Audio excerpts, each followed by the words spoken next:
Bienvenue sur Geeko. Aujourd'hui on vous présente 5 jeux un peu moins connus sortis lors de ce mois de janvier que vous avez peut-être loupé. La sélection est assez variée aujourd'hui, il y en aura pour tous les goûts.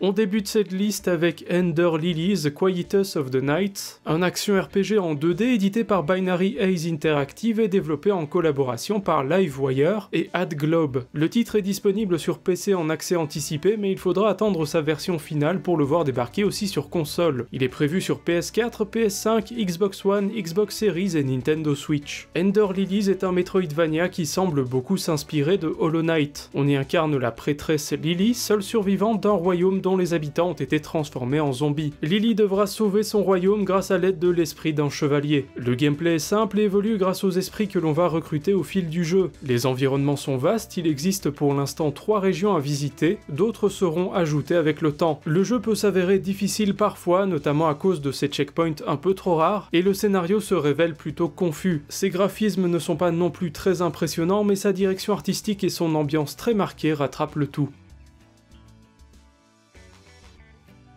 Également disponible en accès anticipé, Everspace fait son retour avec ce deuxième épisode, toujours édité et développé par le studio indé Rockfish Games. Kickstarté il y a quelques années, le titre est disponible uniquement sur PC pour l'instant, mais il est prévu sur PS4 et Xbox One. Everspace 2 est un jeu d'exploration spatiale avec des éléments de RPG et de jeu de tir. Il est question ici d'explorer l'espace à la recherche de loot pour améliorer son vaisseau. Nous incarnons Adam, un clone considéré comme hors la loi. Le scénario est plaisant à suivre et prend une dizaine d'heures à boucler. Le titre semble s'éloigner de son prédécesseur en proposant un gameplay plus accessible. Les contrôles des vaisseaux sont très agréables et les phases de tir sont intenses. Il est également très joli à regarder. Cependant, le contenu du jeu reste un peu léger, en particulier quand on prend en compte son prix. Everspace 2 reste cependant un projet prometteur puisque de nombreuses choses seront sans doute ajoutées dans les mois qui viennent.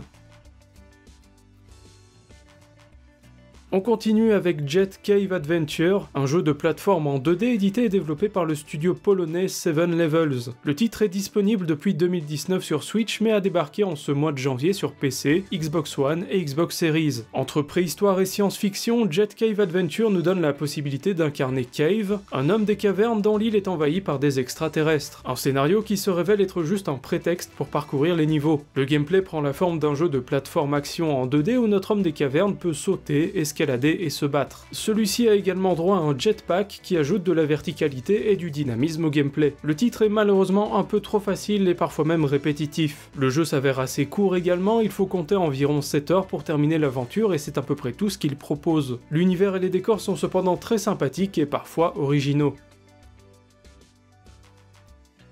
10 ans après sa sortie, l'adaptation vidéoludique de Scott Pilgrim vs The World refait surface, alors que le jeu original avait disparu des stores de la PlayStation 3 et de la Xbox 360 il y a quelques années. Il s'agit d'un beat'em up à l'ancienne développé par Ubisoft. C'est en fait le même jeu qui ressort sur les consoles actuelles. Cependant, cette édition complète embarque avec elle les DLC du jeu original. On y retrouve donc Scott qui va devoir affronter les 7 ex maléfiques de Ramona, sa nouvelle conquête. Jouable entièrement en coopération jusqu'à 4, il s'agit d'un titre bien bourrin qui possède aussi quelques mécaniques de RPG pour obtenir de nouvelles capacités. Plusieurs personnages jouables rajoutent un peu de durée de vie à cette aventure déjà bien complète. Le titre aurait tout de même mérité un petit upgrade graphique ainsi qu'un peu plus de travail sur sa mise en scène, mais il reste un jeu qui vaut le coup d'œil si vous êtes fan du genre. On termine cette sélection avec Unspotable, un party game développé par un petit studio français du nom de Gros Chevaux. Le titre est sorti sur PC en octobre dernier et débarque cette fois sur Switch, Xbox One et Xbox Series, tandis que les joueurs PS4 vont devoir attendre encore un peu. Le principe du jeu est simple, jusqu'à 4 joueurs incarnent un petit personnage dans une foule. Le but sera de passer inaperçu le plus longtemps possible et ainsi de pouvoir éliminer les autres joueurs. Le concept est fun et accessible, une douzaine de niveaux et de situations sont disponibles, et même si le contenu du jeu reste léger, il est vendu à petit prix. Il n'existe cependant pas de mode solo, ou de possibilité de jouer contre des intelligences artificielles. Tout l'intérêt d'Unspotable réside dans son mode multijoueur. Celui-ci n'est disponible pour l'instant qu'en local. Une mise à jour apportera le mode en ligne plus tard. La bande-son manque de personnalité, mais la direction artistique se montre tout de même convaincante. La version Switch a cependant des visuels d'un peu moins bonne qualité. N'hésitez pas à nous dire dans les commentaires à quel jeu vous avez joué durant ce mois de janvier.